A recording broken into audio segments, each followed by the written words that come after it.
एक बेटी जो पाकिस्तान के जाल में ऐसी फंसी कि अंजू ने अपना घर परिवार, पति और बच्चों को सिर्फ प्यार के नाम पर छोड़ दिया।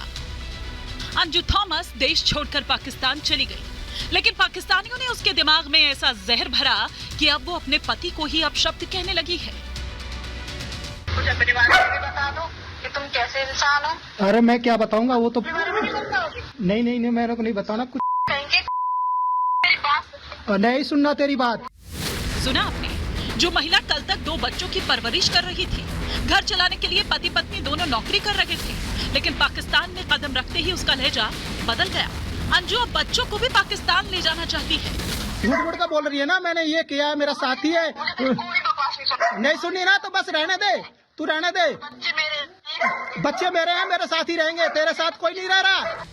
नसरुल्लाह से निकाह और धर्म बदलने के बाद से अंजू ही नहीं बदली, अब परिवार को भी वो खटकने लगी है।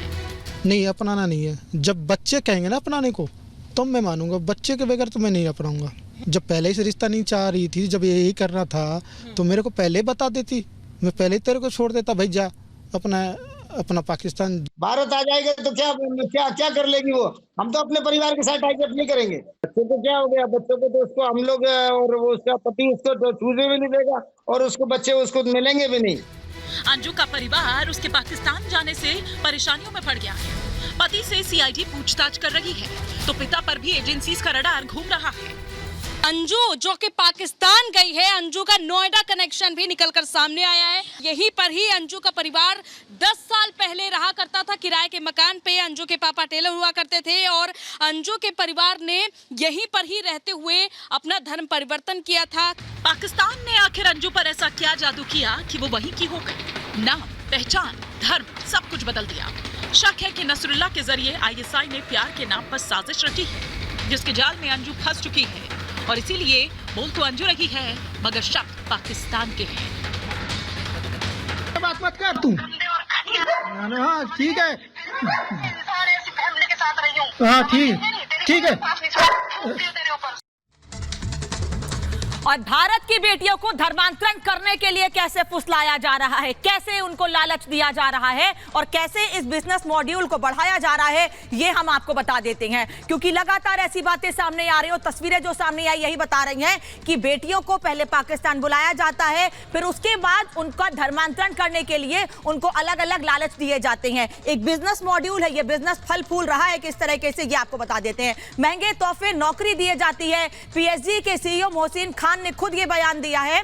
उन्होंने खुद ये कहा है कि कैसे इन लड़कियां जो पाकिस्तान आएंगी उन्हें गिफ्ट दिया जा रहा है और कैसे इस्लाम धर्म में आने पर उनका वेलकम किया जाएगा। अंजू के इस्लाम कबूल करने पर वो स्वागत कर रहे हैं और 40 लाख का घर तक दिया है, प्लॉट तक दिया है उसको। कंपनी में नौकरी देकर ब्रांड एम्बेसडर बनाएंगे। पहले कंपनी में नौकरी देंगे और ये बताएंगे कि अगर आप इस्लाम धर्म में आती हैं तो इसी तरीके से आपको हम स्वागत करेंगे, महंगे महंगे गिफ्ट देंगे। वहीं दूसरी ओर कई बातें पाकिस्तान के लोग भूल रहे हैं और इस तरीके से वो बेतहाशा लोगों को इस्लाम में आने के लिए आकर्षित करने की कोशिश कर रहे हैं। लेकिन भूल क्या रहे हैं? भूल ये रहे हैं कि पाकिस्तान में करोड़ों गरीब मुस्लिम हैं, उनका ध्यान नहीं है किसी को। लेकिन जो लड़कियां हिंदू धर्म से इस्लाम धर्म में जा रही हैं, जो लड़कियां भारत छोड़कर पाकिस्तान जा रही हैं, उनको महंगे गिफ्ट दिए जा रहे हैं। प्रचार के लिए मोहसिन खान ने कई गिफ्ट दिए हैं अंजू को, ऐसा कहा जा रहा है। मीडिया, सोशल मीडिया में अंजू इस वक्त चर्चा में है और मोहसिन खान इसी का फायदा उठाने की कोशिश कर रहे हैं, जिससे उनका अपना बिजनेस भी बढ़ेगा। और दूसरा बिजनेस क्या? इस्लाम धर्म में हिंदू लड़कियों को बुलाने का, इस्लाम धर्म में हिंदू लड़कियों को कन्वर्ट करने का।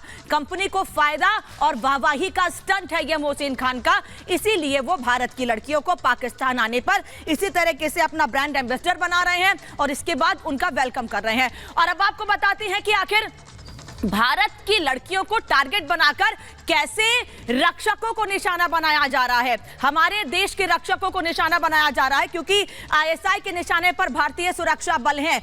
उनके परिवार के लोगों को बरगलाया जा रहा है। खासतौर पर इस बात का ध्यान रखा जा रहा है उनके परिवार से जुड़े हुए लोगों को ही ब्रेन वॉश करके, और लड़कियों को, खासतौर पर नाबालिग लड़कियों को या अंजू जैसी लड़कियों जिनको अपनी फैमिली में मनमुटाव हो या कोई दिक्कत हो, उन लड़कियों को निशाना बनाया जा रहा है। क्या सेना, बीएसएफ वैज्ञानिकों पर हनी ट्रैप का जाल है? क्योंकि पुणे से एक वैज्ञानिक का मामला भी सामने आया है कि कैसे वो भारत से पाकिस्तान जानकारियां लीक किया करते थे। खुफिया जानकारी जुटाने की एक बड़ी साजिश है ये, इसीलिए लड़कियों को पाकिस्तान बुलाकर भारत भेजा जाता और पाकिस्तान से वापस भारत लड़कियां भेजी जा रही हैं। और पहले भी ऐसा मामला सामने आया है कि अब लड़कियों और बच्चों का इस्तेमाल टेरर मॉड्यूल के लिए किया जाएगा पाकिस्तान की ओर से। अंजू बीएसएफ एकेडमी एयरबेस के पास रहती थी। अंजू के बारे में जानकारी आपको दे दें, अंजू थॉमस के चाचा बीएसएफ में तैनात है, इसीलिए हम कह रहे हैं कि अब निशाने पर रक्षक हैं। अंजू के दादा भी बीएसएफ में नौकरी किया करते थे। अंजू अलवर के पास भिवाड़ी की रहने वाली है। वहीं दूसरी वो नाबालिग लड़की जो सीकर की रहने वाली थी और जयपुर से पाकिस्तान जाने की तैयारी कर रही थी। नाबालिग को भी इसीलिए जाल में फंसाया गया है। नाबालिग का भी बीएसएफ का कनेक्शन सामने आया है। यह पता चल रहा है कि इस नाबालिग बेटी के पिता बीएसएफ में है, इसीलिए उसका ब्रेन वॉश किया गया और उसको पाकिस्तान बुलाने के लिए लोगों की मदद ली गई। यह भी कहा जा रहा है कि इस लड़की का धर्मांतरण करने की तैयारी यहीं से कर ली गई थी, क्योंकि इस लड़की ने खुद ये बताया कि एक लड़की थी जो इसके कांटेक्ट में थी, चौमू की रहने वाली, जो इसको नमाज पढ़ना सिखाती थी। वो इसको ये बताती थी कि कैसे नमाज पढ़नी है और किस तरह से मुस्लिम धर्म की ओर उसे, इस्लाम धर्म की ओर उसे आकर्षित करना है। यहां तक बताया इस नाबालिग ने, हमने जब उससे बातचीत की, कि उसने उसको पाकिस्तान जाने के लिए उकसाया कि पाकिस्तान जाओ, अच्छी जगह है। और वहां जाकर इरफान नाम के लड़के ने उससे शादी का वादा भी किया था। यहां तक कि उसके परिवार से भी उसकी बातचीत हुई थी।